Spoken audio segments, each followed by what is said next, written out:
नमस्कार, capital TV Bihar देख रहे हैं आप। मैं हूं आपके साथ हर्ष भारद्वाज। इस वक्त की ब्रेकिंग न्यूज आपको बताते हैं। प्रधानमंत्री नरेंद्र मोदी 20 जून को सिवान पहुंच रहे हैं और उससे पहले तैयारियों का जायजा बीजेपी के तमाम मंत्रियों की तरफ से लिया गया है और परखा गया है कि आखिर तैयारियां कैसी हैं। हालांकि प्रधानमंत्री नरेंद्र मोदी जब 20 तारीख को सिवान पहुंचेंगे तो उससे पहले ही तमाम तैयारियां कर ली गई हैं और किस तरीके से लोगों को तमाम योजनाएं दी जानी है। जब प्रधानमंत्री नरेंद्र मोदी करोड़ों की सौगात देंगे तो ये देखने वाली बात होगी कि किस तरीके से जनता को आकर्षित प्रधानमंत्री नरेंद्र मोदी अपनी ओर करते हैं। क्योंकि हमने देखा है कि प्रधानमंत्री नरेंद्र मोदी बिहार में इससे पहले भी दौरा कर चुके हैं। हालांकि पहलगाम अटैक से पहले भी प्रधानमंत्री नरेंद्र मोदी बिहार के अंदर ही थे और बिहार की धरती से ही कहा था कि पहलगाम में जो आतंकी हमला हुआ है उसका करारा जवाब दिया जाएगा। और उसके बाद जब ऑपरेशन सिंदूर चलाया गया तो उसके बाद भी हमने देखा कि किस तरीके से बिहार की धरती पर प्रधानमंत्री नरेंद्र मोदी पहुंचे और लोगों को बताया गया कि कैसे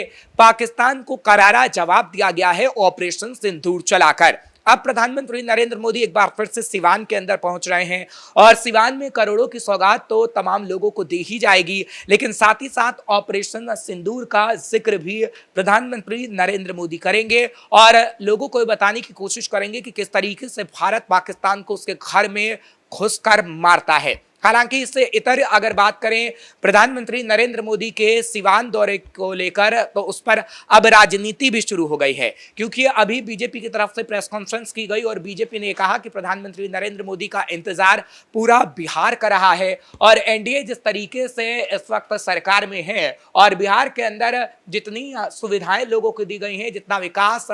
किया गया है एनडीए की तरफ से, उतना वाकई कोई और सरकार आज तक नहीं कर पाई है। ये प्रेस कॉन्फ्रेंस करके कहा गया और आरजेडी पर तंज कसा गया है और ये कहा गया है कि आरजेडी ने जो जंगल राज बिहार के अंदर फैलाया उससे जनता लगातार त्रस्त रही, इसलिए जनता ने आरजेडी को नकारने का काम किया। हालांकि प्रधानमंत्री नरेंद्र मोदी के दौरे को लेकर आरजेडी ने भी कटाक्ष किया है और आरजेडी ये कह रही है कि बिहार के अंदर नीतीश को संभालने वाला कोई नहीं है, इसलिए प्रधानमंत्री नरेंद्र मोदी बार बार बिहार के अंदर पहुंच रहे हैं ताकि नीतीश को संभाला जा सके, क्योंकि नीतीश बार बार पलटी मार लेते हैं, नीतीश धोखा देने का काम कर देते हैं और प्रधानमंत्री नरेंद्र मोदी को लगता है कि नीतीश एक बार फिर कहीं ना पलटी मार जाए, इसलिए कोई संभालने वाला नीतीश कुमार को नहीं है, इसलिए प्रधानमंत्री नरेंद्र मोदी बार बार बिहार के अंदर आ रहे हैं। हालांकि दिवंगत सुशील मोदी का भी जिक्र किया गया और ये कहा गया कि बिहार के अंदर पहले सुशील मोदी नीतीश कुमार को संभाल के रखते थे और बीजेपी को पूरा संभाल के रखते थे, लेकिन अब बिहार के अंदर बीजेपी में ऐसा कोई नहीं है जो नीतीश कुमार को संभाल सके। एक सिर्फ प्रधानमंत्री नरेंद्र मोदी ही हैं जो नीतीश कुमार को संभाल रहे हैं और इसी वजह से बार बार प्रधानमंत्री नरेंद्र मोदी बिहार आ रहे हैं, नीतीश कुमार से मुलाकात कर रहे हैं। पर सवाल उठता है कि क्या वाकई ऐसा है, क्योंकि बिहार के अंदर हमने देखा है कि नीतीश का जो साथ इस वक्त बीजेपी के साथ है वो कहीं ना कहीं आगे आने वाले समय में फायदा भी पहुंचा सकता है, क्योंकि केंद्र में अभी जब सरकार बनी और लोकसभा चुनाव हुए तो हमने देखा नीतीश ने अहम भूमिका निभाई है और बिहार के अंदर भी नीतीश की जोड़ी कहीं ना कहीं अहम भूमिका निभाएगी आगे आने वाले समय में, क्योंकि नीतीश के चेहरे पर ही बिहार के अंदर चुनाव लड़ा जा रहा है और प्रधानमंत्री नरेंद्र मोदी का बार बार बिहार के अंदर आना भी काफी महत्वपूर्ण है, क्योंकि प्रधानमंत्री नरेंद्र मोदी कहीं ना कहीं ये दिखाना चाहते हैं कि बिहार के अंदर जो इस वक्त जोड़ी फिट है वो आगे आने वाले समय में भी फिट रहेगी और बिहार के अंदर एक बार फिर से एनडीए की सरकार बनेगी। क्योंकि हमने देखा था कि लोकसभा चुनाव के बाद किस तरीके से कई सवाल खड़े हो रहे थे नीतीश को लेकर और ये कहा जा रहा था कि नीतीश कहीं ना कहीं एक बार फिर से पलटी मार सकते हैं, लेकिन ऐसा हुआ नहीं और अब आरजेडी लगातार आरोप लगा रही है और वो बार बार ये कह रही है कि सुशील मोदी ही कहीं ना कहीं संभालने वाले बीजेपी को थे, लेकिन अब प्रधानमंत्री नरेंद्र मोदी बिहार के अंदर संभाल रहे हैं नीतीश कुमार और बीजेपी को और इसलिए प्रधानमंत्री नरेंद्र मोदी बार बार बिहार आ रहे हैं। दरअसल 20 तारीख को जब वो सिवान पहुंचेंगे तो तमाम बीजेपी के मंत्री मौजूद होंगे और ये कहा जा रहा है कि प्रधानमंत्री नरेंद्र मोदी के साथ नीतीश कुमार भी रह सकते हैं और नीतीश कुमार की जोड़ी प्रधानमंत्री नरेंद्र मोदी के साथ नजर आएगी, जो कहीं ना कहीं दिखाएगी कि कैसे बिहार के अंदर जो सरकार है वो बेहद अच्छी चल रही है और एनडीए एक बार फिर से बिहार के अंदर सरकार बनाएगा।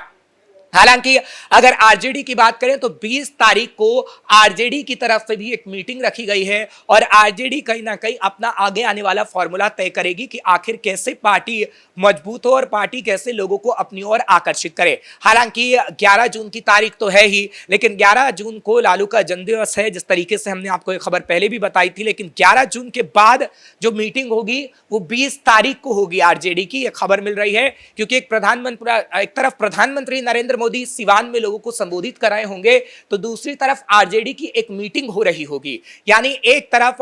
एनडीए का कुनबा लोगों को साधने की कोशिश लगातार कर रहा है, तो दूसरी तरफ आरजेडी भी अपना फॉर्मूला तय करने की कोशिश कर रही है। क्योंकि आरजेडी में अभी कई ऐसे फॉर्मूले हैं जो तय नहीं हो पाए हैं, चाहे फिर सीट शेयरिंग का फॉर्मूला हो या फिर वो मुद्दे जिन मुद्दों को लेकर जनता के पास जाना हो। लेकिन एनडीए के कुनबे में सब फिट है और प्रधानमंत्री नरेंद्र मोदी भी तमाम जो सियासी एजेंडा है बिहार के अंदर सेट कर चुके हैं कि लोगों को किस तरीके से बताना है कि बिहार के अंदर विकास हुआ है और नीतीश के चेहरे ने किस तरीके से विकास करके दिखाया है, एनडीए के कुनबे ने किस तरीके से विकास करके दिखाया है। यही लोगों के माइंड में सेट करना है और प्रधानमंत्री नरेंद्र मोदी जब करोड़ों की सौगात देंगे तो एक बार फिर यही बिहार की जनता के दिमाग में सेट करेंगे। क्योंकि प्रधानमंत्री नरेंद्र मोदी का चेहरा जिस तरीके से बिहार के अंदर बार बार पहुंच रहा है वो दर्शा रहा है कि बिहार में कितना मजबूत एनडीए का कुनबा है और आगे आने वाले समय में यह मजबूती बिहार के अंदर एनडीए की सरकार बना सकती है। खैर 2025 के अंत में जब चुनाव होंगे, नवंबर में ये कहा जा रहा है कि चुनाव होंगे, और तो आखिर कौन सी पार्टी बाजी मारेगी ये तो वक्त ही बता पाएगा, क्योंकि हम कोई भविष्यवाणी नहीं कर रहे हैं। लेकिन जो तस्वीर दिख रही है बिहार के अंदर से वही आपको बता रहे हैं। क्योंकि प्रधानमंत्री नरेंद्र मोदी की तस्वीर जब बिहार से बार बार सामने आ रही है तो लग रहा है कि आगे आने वाले समय में एनडीए की सरकार बन सकती है। और महागठबंधन की कमजोरी इसलिए हम बार बार कह रहे हैं क्योंकि महागठबंधन की तरफ से अभी कोई भी ऐसी रणनीति नहीं बनाई गई है जो कि उनको धार दे सके। क्योंकि राहुल गांधी महागठबंधन से जरूर दरभंगा आ रहे हैं और कई और इलाकों में जा रहे हैं, लेकिन राहुल गांधी वो एजेंडा बिहार वासियों को नहीं बता पा रहे हैं कि आखिर बिहार के अंदर अगर महागठबंधन की सरकार आती है तो वो आगे आने वाले समय में क्या करेगी। क्योंकि बार बार महागठबंधन सिर्फ एक ही चीज पर फोकस कर रही है, वो है बीपीएससी परीक्षाओं में धांधली को लेकर वो बार बार सवाल खड़े कर रही है। हालांकि पिछले दिनों हमने देखा था बीपीएससी परीक्षा को लेकर किस तरीके से बवाल बिहार के अंदर हुआ था, लेकिन नीतीश कुमार ने उसको संभाल लिया था। लेकिन वही मुद्दा बार बार महागठबंधन उठा रहा है। महागठबंधन के पास क्या कोई और मुद्दा नहीं है, ये बड़ा सवाल है। क्योंकि महिलाओं के मुद्दे पर भी आरजेडी हालांकि नीतीश सरकार पर कटाक्ष कर रही है, लेकिन महिलाओं के मुद्दे पर नीतीश ने काम किया है। और हमने देखा है कि पिछले दिनों किस तरीके से जीविका दीदी को रोजगार से जुड़ा गया है, कितने महिलाओं को रोजगार मिला है। और जब भी नीतीश कुमार मंच पर पहुंचते हैं, महिलाओं के बीच पहुंचते हैं, तो महिलाओं की जो तस्वीर आती है वो दिखाती है कि नीतीश कुमार को महिलाएं कितना पसंद कर रही हैं। क्योंकि उनके पैर छूते महिलाएं नजर आती हैं। महिलाओं के लिए जिस तरीके से नीतीश ने काम किया है, रोजगार उन्हें दिया है, वो कहीं ना कहीं महिलाएं पसंद कर रही हैं। और इसलिए नीतीश कुमार को सबसे ज्यादा महिलाओं के वोट मिलते हैं। क्योंकि सर्वे के दौरान भी ये सामने आया था कि सबसे ज्यादा नीतीश को महिलाओं के वोट मिल रहे हैं। क्योंकि बिहार के अंदर हालांकि पुरुषों की आबादी ज्यादा है, लेकिन महिलाएं सबसे ज्यादा बिहार में वोट करती हैं और वही गेम चेंजर बनती हैं। और बिहार के अंदर इस बार भी महिलाओं को साधने की कोशिश लगातार की जा रही है, चाहे फिर नीतीश कुमार हो या फिर प्रधानमंत्री नरेंद्र मोदी हो। और यह भी कहा जा रहा है कि प्रधानमंत्री नरेंद्र मोदी जब सीवान पहुंचेंगे तो खास तौर पर महिलाओं की भी बात होगी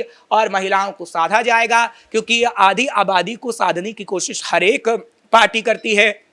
जो हमने पिछले विधानसभा चुनाव देखे हैं, चाहे फिर महाराष्ट्र के हों, हरियाणा के हों या मध्य प्रदेश के हों, अलग अलग राज्यों में जब विधानसभा चुनाव हुए तो किस तरीके से महिलाओं को साधा गया। किसी ने महिलाओं के लिए योजना की बात करी तो किसी ने 2500 रुपए देने की बात करी, और वहां पर किस तरीके से सरकार बनी है। और बिहार में भी तकरीबन ऐसा ही किया जा रहा है। क्योंकि महागठबंधन की बात करें तो आपको याद होगा किस तरीके से महागठबंधन की तरफ से शिवू का फेंक दिया गया और ये कहा गया कि बिहार में अगर उनकी सरकार बनेगी तो 2500 रुपए महिलाओं को दिया जाएगा। हालांकि बिहार में नीतीश कुमार की तरफ से कहा गया है कि जीविका दीदी की जो योजना है उसी को हम लागू रखेंगे और आगे आने वाले समय में बिहार में महिलाओं को रोजगार से जोड़ा जाएगा। यानी नीतीश कुमार महिलाओं को रोजगार दे रहे हैं, तो दूसरी तरफ महागठबंधन किस तरीके से बता रहा है कि आगे आने वाले समय में अगर महागठबंधन की सरकार बनेगी तो 2500 रुपए दिया जाएगा। यानी दोनों ओर से महिलाओं को साधने की कोशिश भी की जा रही है। लेकिन हाँ, यह जरूर कहा जा सकता है कि प्रधानमंत्री नरेंद्र मोदी एक बड़ा चेहरा है